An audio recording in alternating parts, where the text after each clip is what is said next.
J'ai une blague pour toi. Ça se passe dans un hôpital, dans le couloir d'un hôpital. Il y a une dame qui est allongée sur un brancard, elle a un drap sur elle, elle va aller au bloc, donc elle est toute nue, sous son drap. Et il y a 3 mecs en blouse blanche qui sont là, ils sont à 5 mètres. D'un coup, il y en a un, il arrive vers elle, il soulève le drap, il la regarde, hein, elle est entièrement nue, hein, il la regarde bien des pieds à la tête comme ça, et hop, il lui remet le drap. Et il retourne voir les 2 autres, il fait un petit signe comme ça en montrant la femme, le deuxième il vient, il soulève aussi le drap. C'est le mec qui rentre chez lui mais avec 1 jour d'avance. Et il dit au chauffeur de taxi, il dit est-ce que vous voulez pas m'accompagner parce que je rentre avec 1 jour d'avance et je suis sûr que ma femme me trompe. Comme ça vous pourriez avec moi constater l'adultère. Il dit je vous donne 150 €. Le chauffeur de taxi il dit ok.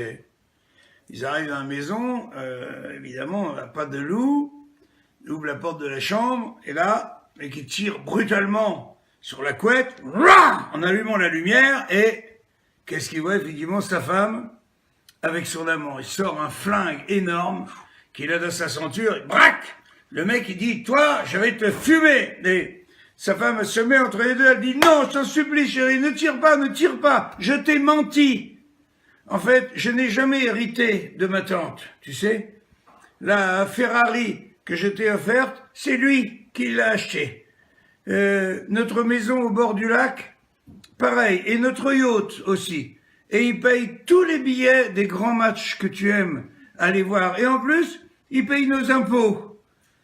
Alors là, le mec, il est un peu décontenancé, tu vois, il baisse un peu le revolver, il se tourne vers le chauffeur de taxi, et il dit « Qu'est-ce que vous feriez à ma place ?» Le chauffeur de taxi dit « Moi, je lui remettrai tout de suite la couette pour pas qu'il prenne froid. » C'est quoi déjà ta théorie là sur le grattage de cul là que tu me disais?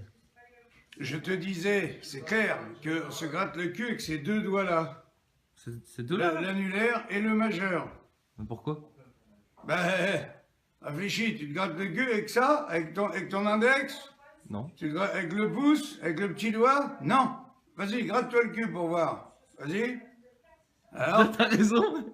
Ah ouais, c'est toi. Tu sentiras le matin, tu verras, c'est ces 2-là. Oui, t'as raison. Ça ne discute pas. Ça se passe dans le train.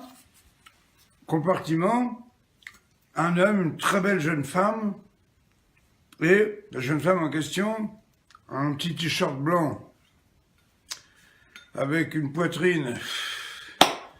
Avec les mamelons qui sont prêts à transpercer le t-shirt, tu vois. Elle est en warning, quoi. L'autre, il est en face, il est fasciné. Elle lit un livre. Et évidemment, il voit la couverture du livre, c'est marqué « Statistiques sur le sexe ». Et au bout d'un quart d'heure, 20 minutes, il craque, il lui dit « C'est intéressant votre livre ?» Et l'autre, elle dit « Très ». Elle a des petites lunettes carrées, tu sais, d'institutrice. Tu sais, bon, c'est tous retrouvés comme ça. Quand tu as envie, tu sais, de casser les lunettes d'une fille comme ça avec ta bite, c'est que tu as envie de baiser, tu vois. Ah ouais, ça c'est flagrant, je vous donne, c'est un tuyau que je vous donne. Et, très aimablement, elle lui dit, oui, statistiques sur le sexe, c'est formidable, j'ai appris 2 choses intéressantes. Ce sont les Indiens d'Amérique qui ont le sexe le plus long, et curieusement, ce sont les Bretons qui savent le mieux s'en servir. Mais elle dit, excusez-moi, je ne me suis pas présenté, je m'appelle Florence, et vous? Et l'autre, après un petit blanc, il dit, moi, je m'appelle Geronimo Le Guenec. C'est un mec qui se lève le 7 juillet, à 7 h du matin, il dit tiens c'est drôle, il arrive à la gare, il a un rendez-vous à Paris, il s'aperçoit qu'il est dans le train et dans la voiture numéro 7, siège numéro 7, et alors là, et il consulte son document, une fois installé dans le train, il a rendez-vous dans le 7e arrondissement, au 7 de la rue, 7e étage. Et quand même là, si c'est pas un signe, Il compte l'argent qu'il a sur lui. En triant tout avec la monnaie, il a exactement 777 € sur lui, entre le portefeuille et le porte-monnaie. Putain. Il fonce au champ de course, il attend la 7e course et il joue tout sur le cheval numéro 7. Eh ben, il est arrivé 7e.